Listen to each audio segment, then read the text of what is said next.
Hi everyone, my name is Pratyaksh Rastogi and I am a biology faculty at Altademy NEET and I teach both, that is zoology and botany. Thank you so much for watching this video first of all. So I just wanted to make sure if my audio and my video is good or not. So if there is any glitch guys, I really apologize in prior to you all. Okay. First of all, I hope that you are on track with your NEET syllabus. You have covered 100% of the syllabus and you are revising it because your exam can happen in the month of May or June anytime, right? So you should be well prepared. You should start revising and solving previous year question papers for sure. So I wish you guys best of luck. Okay. So guys, this is the video which I am going to make in order to explain what we are going to discuss about evolution in our upcoming classes. So in evolution, basically we'll talk about first of all how the life existed on earth, how earth formed. So basically we will talk about big bang theory. Also you would understand that after big bang theory, like after a huge expansion of the universe, the galaxies were formed and the two important gases, helium and hydrogen, were formed. Okay, and after that we were able to see some inorganic gases also, like inorganic and the other gases also, like ammonia. We were also able to have hydrogen and methane. Okay, and in some amount we had water vapors as well. So basically they had covered the whole surface of the earth, and after that when the UV radiation passed on to the water vapor, so it converted the water vapor into your H2 and O2. Okay, in which the free hydrogen it escaped, whereas the oxygen it got combined with your methane and your ammonia, and it formed again water and carbon dioxide as a result. So guys, this was the first step for the existence of life, because the water, the primary the primary material, the primary you can say source of life, was present. Okay, after that there were some similar experiments which, like one of the experiments was performed by SL Miller. So SL Miller in a laboratory created an environment in which he took the gases as like water vapor, methane and your ammonia and your hydrogen, and he collided them. Basically he did some electric discharge so that those were converted into your CO2 and your water. Okay, so this also showed that yes, the whatever theory has been proposed, that the life existed by these all inorganic and organic molecules. So yes, similarly the laboratory experiment was also proven right, and it was also proven that yes, on the other planets, on the other parts in the solar system, this process is also happening, because SL Miller also did some work on the meteorite. Okay, now after that you can see, first of all, the existence of hydrogen and helium occurred, and after that inorganic material, inorganic substrates were present. After that we had non-living organic substrate like RNA, protein, amino acids, which were actually formed by this SL Miller experiment. And we were able to see that the inorganic substrates, the inorganic substances, were producing your organic non-living substances. And after that the first organisms which were produced on earth were your chemoheterotrophs. Because of the chemicals present on the earth, these organisms were unicellular and they were totally dependent on the chemicals for their food intake. So these were able to evolve themselves.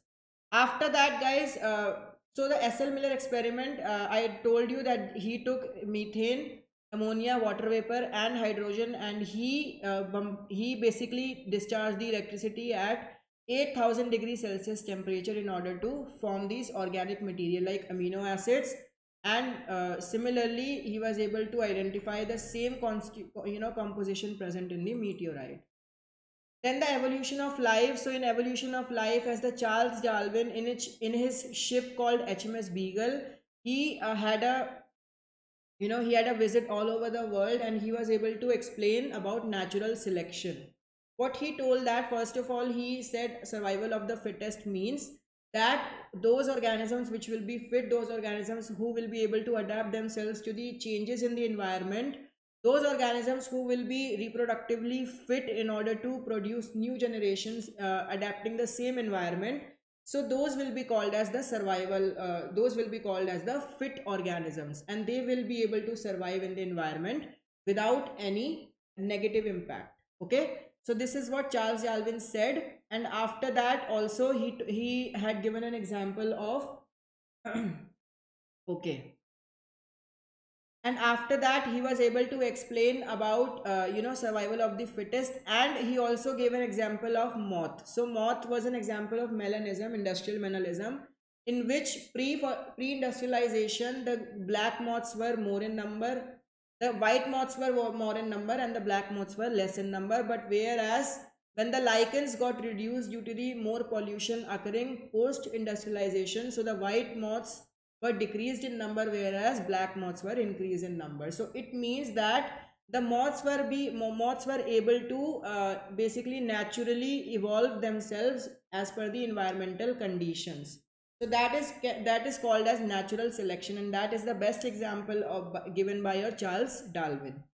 After that, we also have two types of organisms, homologous and analogous organisms. And similarly, those organisms, those who have homologous structures present, those are considered under divergent evolution, and those who have heterologous structures, those are considered under convergent evolution.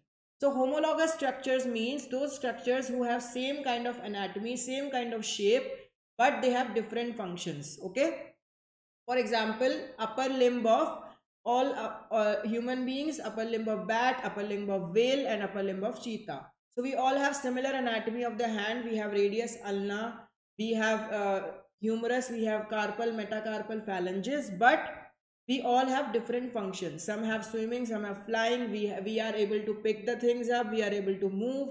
Cheetah is able to run. Okay, so everyone has different functions. So that is the example of your homologous structures or divergent evolution. Whereas if I talk about an example of convergent, so you can say the flap or the flippers of your dolphins and flippers of the penguins. So both are both function the same, but both structures are different. So that is the example of your heterologous or convergent species.